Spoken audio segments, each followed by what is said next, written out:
मैंने अपना 15 KG weight loss किया था और मान लो अगर मुझे अपनी जर्नी दोबारा से शुरू करनी हो, ज़ीरो से शुरू करनी हो, तो मैं ऐसी क्या चीज़ें फ़ॉलो करूँगी जो मेरी वेट लॉस में हेल्प करेगी, वही मैं आज आपको बताने वाली हूँ। तो आज मैं अपने आप को आपकी जगह पे रख रही हूँ, जहाँ पे मेरे को कोई फ़िटनेस की नॉलेज नहीं है, मेरे पास कोई जिम ट्रेनर नहीं है, मेरे पास कोई मोटिवेशन नहीं है, कुछ नहीं है तो सिर्फ एक गोल, वो ये कि मुझे अपना वेट लॉस करना है। तो सबसे पहला पॉइंट, अगर मैंने आज से ही अपनी वेट लॉस जर्नी स्टार्ट किया तो मैं इसको बिल्कुल भी कॉम्प्लिकेट नहीं करती और काफी सिंपल डाइट रखती। मैं कोई भी कॉम्प्लिकेटेड और एक्सपेंसिव डाइट नहीं रखती, खुद को भूखा नहीं रखती, मैं कोई 1200 कैलोरीज वाला चैलेंज नहीं लेती, अपनी बॉडी को फोर्स नहीं करती कि मुझे कम से कम खाना है। मैं सिर्फ एक सिंपल कैलोरी डेफिसिट क्रिएट करती जो मेरी वेट लॉस में हेल्प करता। कि स्टार्टिंग में हमारी बॉडी एकदम से नई चीजें एक्सेप्ट नहीं कर सकती, धीरे धीरे बॉडी को आदत लगानी होती है, एकदम से कोई क्रैश डाइट फॉलो नहीं करना होता। सेकंड पॉइंट, मैं वेग मशीन में पूरी तरीके से डिपेंड नहीं होती।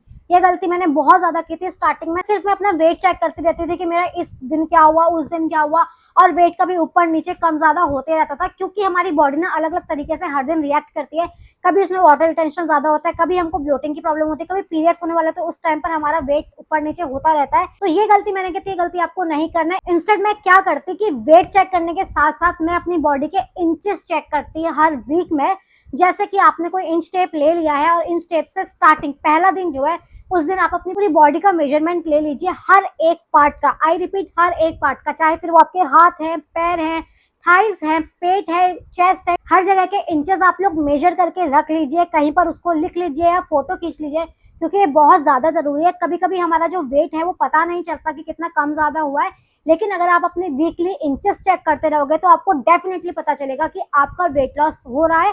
और जब आपको दिखेगा कि हाँ आपकी बॉडी से फैट जा रहा है तो आप लोग मोटिवेटेड भी रहोगे, क्योंकि एक्सरसाइज करने से ऐसा जरूरी नहीं है कि आपके एक पर्टिकुलर एरिया का फैट कम हो। कैलोरी डेफिसिट या वेट लॉस प्रोसेस में ऐसा जरूरी नहीं है कि आपका सिर्फ एक बॉडी का पार्ट का फैट कम हो, बॉडी के किसी भी पार्ट से फैट कम हो सकता है। इसलिए हम बोल रहे हैं कि आप लोग हर एक पार्ट का जो इंचेस है उसको मेजर करके रखो और उसको वीकली चेक करो। कहीं से भी 1 इंच का भी लॉस होना तो उसको मोटिवेशन समझ के आगे बढ़ना, ना कि डिमोटिवेट होके कि दूसरे का तो इतनी जल्दी वेट लॉस हो गया था, इतना मेरा क्यों नहीं हो पा रहा है। चाहे आपका थोड़ा बहुत चेंज हो, लेकिन ये सोचो जहां आपका कोई चेंज हो ही नहीं रहा था वहां पे बॉडी में कुछ तो चेंज आया है, तो उसको सेलिब्रेट करो और डिमोटिवेट मत होना। एंड थर्ड पॉइंट, मैं प्रोटीन को प्रायोरिटी देती। स्टार्टिंग में मैंने जैसे बताया कि मैं कुछ भी डाइट फॉलो करती थी ताकि मेरा वेट लॉस हो जाए, तो मैं थोड़े बहुत कार्ब्स खा लेती थी। स्टार्टिंग में थोड़ा पोहा खा लिया, थोड़े से कभी चावल खा लिए, और ये देखती नहीं थी कि इस कार्य में कितना प्रोटीन है, कितना कार्ब है, कितना फाइबर है। मुझे कोई भी नॉलेज नहीं थी इस चीज की। तो मैं अपनी उस ममता को जरूर बताऊंगी कि भाई तेरे को प्रोटीन में फोकस करना है।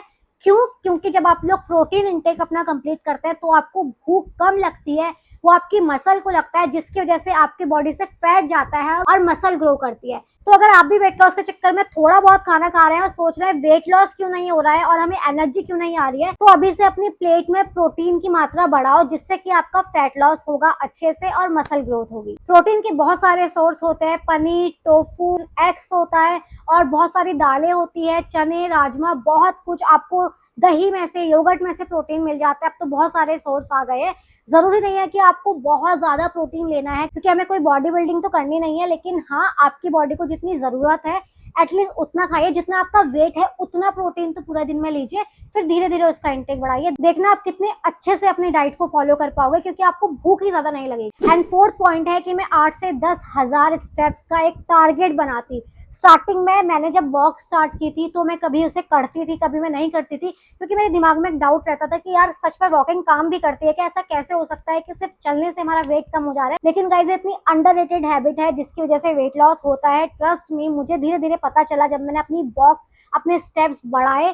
पहले मैं 10-15 मिनट करती थी, फिर मैं 1 घंटे करने लगी, फिर मैं 1.5-2 घंटे आराम से कर लेती थी। आप 8 से 10,000 का अगर टारगेट भी बनाते हैं ना, तो वो भी आपके लिए बहुत हेल्प करता है, क्योंकि ये सबसे अच्छी एक्सरसाइज होती है आपकी कैलोरी बर्न करने के लिए। अगर मुझे अभी स्टार्टिंग में कोई बोलता ना, मान लो मैंने स्टार्ट किया और मुझे अभी कोई बोलता कि तू जिम, वर्कआउट या फिर तू वॉकिंग में से क्या चुनेगी, तो मैं खुलेआम बोलती कि मैं वॉकिंग को चुनूंगी, क्योंकि वॉकिंग ऐसी चीज है जिसको आप डेली कर सकते हो, जो इतना ज्यादा आपको स्ट्रेस भी नहीं देता है, जिससे आपकी बॉडी में कोई पेन भी नहीं होता है। क्योंकि स्टार्टिंग में आप लोग हैवी वर्कआउट करते हो तो आपको पेन होने लगता है बॉडी में, पर वॉकिंग ऐसी चीज है कि वो आपकी बॉडी को पेन भी नहीं देता है और आप लोग डेली उसे फॉलो कर सकते हो। तो ये काफी सस्टेनेबल हैबिट है और इससे बहुत अच्छे से कैलोरी बर्न होती है। तो प्लीज अगर आप लोग स्टार्ट कर रहे हो अपनी वेट लॉस जर्नी को, तो स्टार्टिंग में वॉकिंग जरूर अपनी रूटीन में रखो। फिफ्थ पॉइंट है, मैं कोई परफेक्ट वर्कआउट वीडियो की तलाश में नहीं रहती। मुझे अच्छे से याद है जब मैं अपनी वेट लॉस जर्नी स्टार्ट कर रही थी, तो मैंने इतनी सारी यूट्यूब की वीडियोस छान ली थी कि कौन सा ऐसा परफेक्ट वर्कआउट है जो मैं कर सकती हूँ और जिससे मेरा वेट लॉस हो ही हो। तो मतलब मैंने पूरी पूरी रात निकाल दी थी एक अच्छे वर्कआउट की वीडियो ढूंढने में कि कल से मैं यही वर्कआउट करूंगी, चाहे वो इंटेंस हार्डकोर वर्कआउट ही, लेकिन मुझे करना तो यही है। वो एक एक घंटे के वर्कआउट्स होते थे, आधे आधे घंटे के वर्कआउट्स होते थे, और मैं सोचती थी कि मैं इसको 6 दिन करूंगी। और मुझे अच्छे से याद है कि मैंने उसको 6 दिन लगातार तो किया, बट उसके दूसरे हफ्ते मेरी बॉडी उठने को ही तैयार नहीं थी। जिस मैंने शायद वो एक वीडियो भी डाली हुई है अपनी शॉर्ट्स में कि मेरी बॉडी उठने को ही तैयार नहीं थी, कि उस दिन मुझे वर्कआउट स्किप ही करना पड़ गया था। और धीरे धीरे जब आप स्किप करने लगते हो ना, तो धीरे धीरे और स्किप होता गया, स्किप होता गया, स्किप होता गया, और मैंने ऑलमोस्ट गिव अप ही कर दिया था। तो मैंने जो चीज सीखी है वो ये कि स्टार्टिंग में आपको कोई हार्डकोर वर्कआउट नहीं देखना है, कोई इंटेंस वर्कआउट नहीं देखना है, परफेक्ट वर्कआउट की तलाश नहीं करनी है, बल्कि आपको कंसिस्टेंट वर्कआउट करना है। जरूरी नहीं है कि आप हफ्ते में 6 के 6 दिन वर्कआउट कर रहे हो और एक दिन रेस्ट ले रहे हो।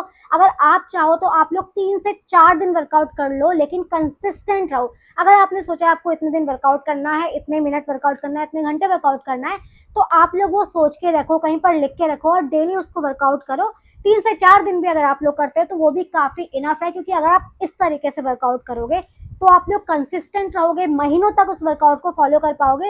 लेकिन अगर आप लोग आज एक परफेक्ट वीडियो ढूंढते हो तो आपके स्टार्टिंग पॉइंट्स में आपके लिए ये एक प्रॉब्लम हो सकता है कि आपकी बॉडी में पेन होने लगे और आप दूसरे तीसरे दिन वहीं पर ही क्विट कर दो। तो कोशिश करो कि धीरे धीरे ही स्टार्ट करो और लाइट वर्कआउट स्टार्ट करो। एंड पॉइंट 6 है, मैं लिक्विड कैलोरीज बिल्कुल बंद कर देती। शुगरी कॉफी या चाय, फ्रूट जूस, इन सबको मैं बिल्कुल बंद कर देती, क्योंकि जितनी कैलोरीज हम लोग खाने से कंज्यूम नहीं करते उससे ज्यादा लिक्विड चीजों से कंज्यूम कर लेते हैं।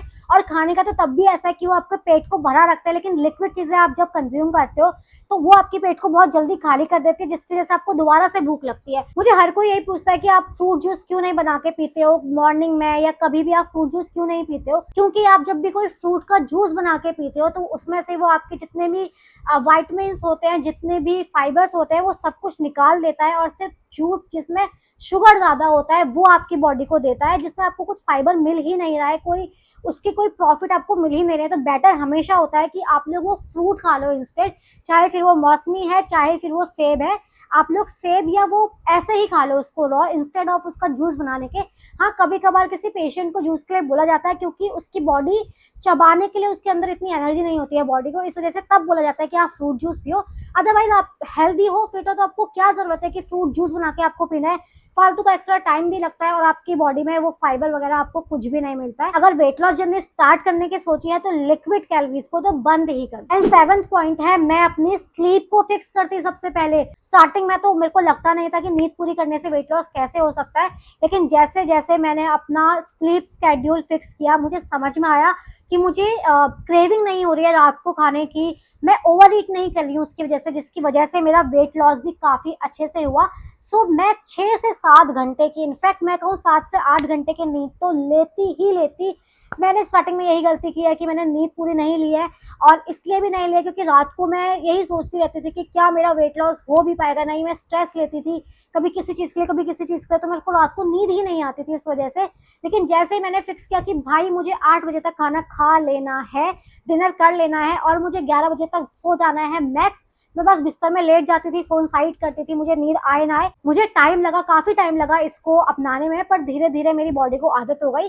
और जैसे ही मैंने अपना स्लीप रूटीन ठीक किया, मेरी बॉडी में बहुत अच्छे अच्छे चेंजेस देखने को मिले और मेरी वेट लॉस में भी उसने काफी हेल्प की। तो ये गलती मैं दोबारा कभी नहीं करती और अपने स्लीप स्केड्यूल को ठीक करती। एंड 8th पॉइंट है, मैं अपना वीकली प्रोग्रेस देखती, डेली नहीं। जैसे कि मैंने पहले भी बताया था कि डेली डेली अगर आप लोग अपना वेट चेक करोगे, आपको कभी वाटर रिटेंशन की वजह से या कभी और रीजन की वजह से आपका वेट बढ़ा हुआ दिखेगा। लेकिन हाँ, मैं वीकली या फिर मैं हर 10 दिन में अपना वेट चेक करती और देखती कि मेरा वेट कितना है, और अगर कम नहीं भी होता तो मैं पैनिक नहीं करती। स्टार्टिंग के डेज में मैं काफी पैनिक करने लगती थी कि भाई मेरा वेट तो कम ही नहीं हुआ, और अगर ये कम नहीं हुआ तो क्या फायदा है कि मैंने इतनी मेहनत की, और मैं वो सारी मेहनत अपनी बर्बाद कर देती थी। एक एक हफ्ते की जो मैंने मेहनत की होती थी, इतना कैलोरी डेफिसिट किया होता था और इतना मैंने वर्कआउट किया होता था, वो सब कुछ मेरा पानी में मिल जाता था, क्योंकि मैं देखती थी मेरा वेट ही नहीं बढ़ा हुआ है। बट ये गलती अब मैं दोबारा नहीं करती। अगर मेरा वेट बढ़ा हुआ भी आता 1 हफ्ते 2 हफ्ते, तो मैं उसको वैसे ही रहने देती और जो मैं कर रही थी उस चीज में कंसिस्टेंट रहती, ना कि मैं ये सोच के बैठ जाती कि शिट मुझे गिव अप कर देना चाहिए और अपना वेट और बढ़ाती रहती। तो आपको भी यही करना है। अगर आप लोग डेली वेट चेक करते हो तो बंद कर दो इस चीज को, वीकली चेक करो, हर 10 दिन में चेक करो, और चेक करने के बाद भी आपको दिखता है कि वेट अभी उतना ही है या 1-2 किलो बढ़ गया है, तो स्ट्रेस या पैनिक होने की जरूरत नहीं है। कोई बात नहीं, आपने अच्छा किया है ना, आपको पता है ना कि आपकी बॉडी ने कितनी मेहनत की है, तो ऐसा तो नहीं है कि वो वेस्ट जाएगा, क्योंकि आपकी ही बॉडी के अंदर गई है वो सारी अच्छी चीजें, आपने ही अपनी कैलोरीज को बंद किया है। थोड़ा बहुत वेट बढ़ गया है कोई बात नहीं, लेकिन पेशेंस रखो, कंसिस्टेंट रहो, क्योंकि देखो वेट लॉस का गोल सिर्फ वेट को कम करना नहीं होता, उस वेट को मेंटेन करना भी होता है। और मेंटेन आप तभी कर पाओगे जब आप एक सस्टेनेबल डाइट या वर्कआउट को फॉलो करोगे, ना कि आपको ये इंटेंस वर्कआउट या इंटेंस डाइट को फॉलो करोगे। तो गाइज यही सारी चीजें थी जो मैं करती अगर मैं वेट लॉस स्टार्ट करती, और यही सेम चीजें मैं आपको भी सजेस्ट करूंगी कि ये सारी चीजें आप लोग फॉलो करो। So that's it for today. आपको कोई भी कंफ्यूजन हो अभी भी तो आप लोग मुझसे कमेंट सेक्शन में पूछ सकते हो, एंड नेक्स्ट वीडियो आपको किस चीज की चाहिए मुझे बता देना, मैं उसकी लेकर आ जाऊंगी। तब तक के लिए बाय बाय।